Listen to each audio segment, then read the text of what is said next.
Bandara Sultan Mahmud Badarudin II Palembang membuka fasilitas tes Jinos C19 untuk penumpang sejak 1 April 2021. Tes Jinos tersedia di lantai 3 Skybridge Bandara. Pengguna cukup membayar Rp40.000. 4 unit alat tes Jinos dan unit cadangan, serta 800 kantung nafas mengantisipasi lonjakan penggunanya.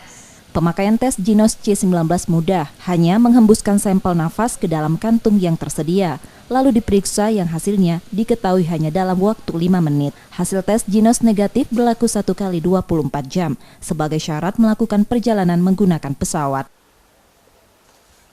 Untuk tarif saat ini Rp40.000 per Jinos.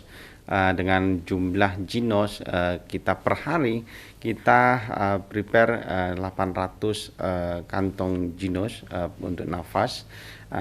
Harapannya ini dari 20%, asumsi 20% dari keberangkatan pesawat yang saat ini rata-rata 1.500 penumpang per hari.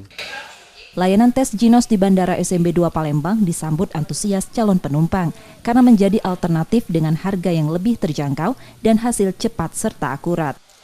Lebih murah, lebih gampang, cuma untuk pertama wajar lah agak-agak susah pemakaiannya, tapi lebih gampang sih dan nggak ribet kayak antigen. Kayaknya sih diperbanyak di Jakarta terutama. Selain tes Jinos, pilihan tes lainnya untuk syarat perjalanan dengan penerbangan adalah tes usap PCR dan antigen yang berlaku 2 kali 24 jam. Rizky Nurmizan, Kompas TV Palembang, Sumatera Selatan.